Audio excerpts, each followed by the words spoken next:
Para muslim rahimani wa rahmakumullah, mengenai salat duha memang ya banyak keutamaannya.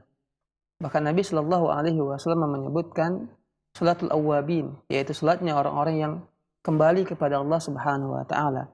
Dan juga di antara 3 wasiat Nabi yang Nabi perintahkan kepada kita untuk selalu kita jaga ialah selalu mengerjakan salat duha meskipun hanya 2 rakaat. Nah, pertanyaannya bagaimana kalau seandainya kita menyicilnya? Yaitu 2 rakaat, nanti jam 8, nanti jam 10, nanti 2 rakaat lagi, apakah boleh? Silahkan saja. Kalau seandainya ini masih tergolong, ya masuk tergolong jamnya waktu sholat duha. Kapan waktunya itu? Waktu sholat duha dimulai dari terbit matahari sekitar 10 menit setelah itu. Kemudian sampai matahari sebelum masuk ke atas puncaknya.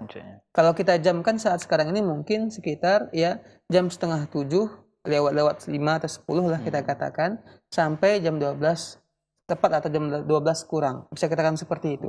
Atau bisa jadi lihat tergantung daerahnya berbeda-beda ya.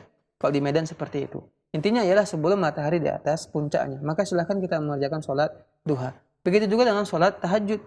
Yang umpamanya ketika dia malam hari, ya jam 1 dia sholat cuma 2 rakaat. Tidur lagi, kemudian ketika jam 4 bangun lagi, kemudian dia sholat kembali. Silahkan.